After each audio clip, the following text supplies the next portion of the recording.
Welcome to RBRBoxing's weekly roundup. Today is Friday, February 6, 2015. I'm Alex Burgos, editor-in-chief of Round by Round Boxing.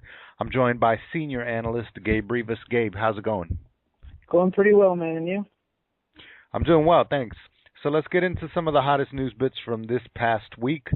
First up, Oscar De La Hoya's Golden Boy Promotions sells Leo Santa Cruz's contract to Al Heyman. So according to ESPN.com's Dan Rafael, Oscar De La Hoya allowed Al Heyman to buy out Leo Santa Cruz's contract, making Santa Cruz a promotional free agent. According to Rafael, this buyout deal was born out of De La Hoya's frustration regarding a potential Santa Cruz versus Guillermo Rigondeaux fight, which apparently Al Heyman does not want to agree to that fight. So, Gabe, what do you make of this move for Santa Cruz in his career, and do you think he'll ever face Guillermo Rigondeaux? I think it's good for his career, because number one, it'll make it easier to avoid a fight with Rigondeaux, and number two, he's definitely going to get some exposure. As was the case with the other fighters who left Golden Boy Promotions, he may get, a chance to fight on NBC, as Robert Gurrell and Keith Thurman will be doing later on in March.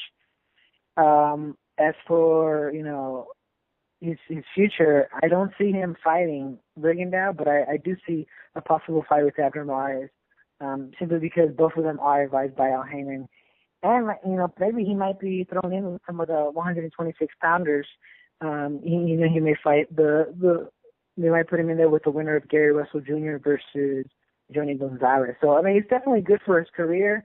It might not be the best in the fans' eyes because people do really, really want to see him fight Rigondeaux. But, I guess we'll just have to see. Right. There's a couple of ways you can look at this. Obviously he's running away from a matchup with Guillermo Rigondeaux, but he is running towards some pretty good matchups, which, given Al Heyman's, record this year and the fights that he's trying to put on, he's pitting his guys against each other. So, like you mentioned, Johnny Gonzalez, Gary Russell Jr., and Abner Mares, all pretty good fights for Leo Santa Cruz. So, and with a few new platforms with Spike TV and NBC, it'll be interesting to see what's next for him. So we'll keep an eye on that. Up next, though, Mayweather versus Pacquiao, the latest on this saga. Top Rank's head honcho Bob Arum said yesterday that HBO and Showtime had agreed on how they would broadcast a fight between Mayweather and Pacquiao, and that the only two issues remained to be settled before the mega fight for May 2nd could be officially signed and announced.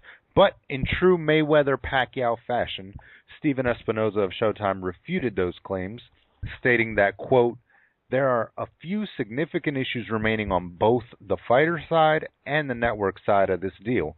While we are optimistic, it's a bit premature to say that the networks are in total agreement." End quote. What are we to make of the latest exaggerated claims by Bob Arum? And there have been a few. And if you had to guess right now, Gabe, do you bet your money on this fight happening on May 2nd? Yeah, I don't see this happening. I think fans are tired. I think, the boxing media and the boxing fans, our hopes were, given life again earlier this year, because it really seemed as if it was going to happen. But, with the recent news, it just seems like one side says something only for the other side for it to refute it. So we really don't know who's telling the truth, and we really don't know what's going on. So I don't see this fight happening in May, but perhaps in September. Right, and for boxing fans' sake, hopefully we just get an answer, whether it's going to happen or not. Just, stop dangling it in front of everyone, and then we can move on, what's next for Mayweather, whether that's a Cotto fight, and then what's next for Pacquiao, whether it's Conor or Jesse Vargas or whoever else. So we just would like some closure, whether it's going to happen or not.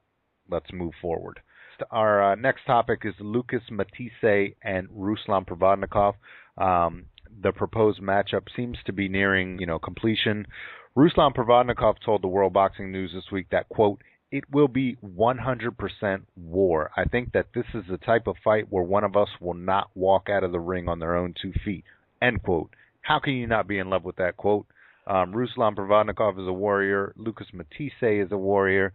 This fight has Fight of the Year, Fight of the Decade, Fight of the Century written all over it. And there's not many matchups on paper that you can just say, this is going to be an all-out war. Also, according to Boxing Scene, HBO is going to be televising the bout. Showtime made an offer. HBO had the right to match it, which they did.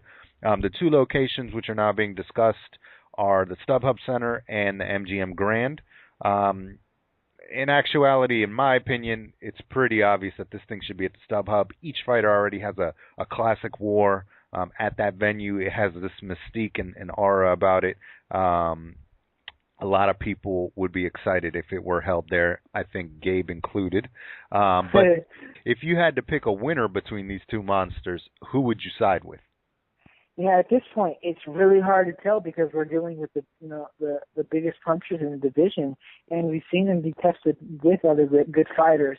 I think Lucas Matthysse has a better skills. He has a better jab, but I think Provodnikov can take the better punch. We did see Lucas Matthysse get dropped in his fight with Molina, and if that were, if Provodnikov were in his shoes, I don't think he would have gotten dropped.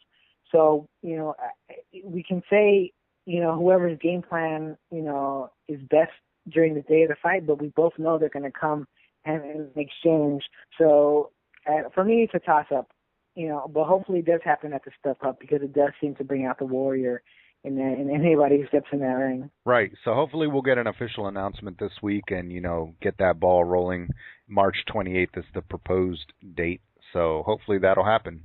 Up next, though, Orlando Salido and Rocky Martinez. According to Ring TV, WBO junior lightweight champion Orlando Salido will defend his title against two-time titleist Rocky Martinez.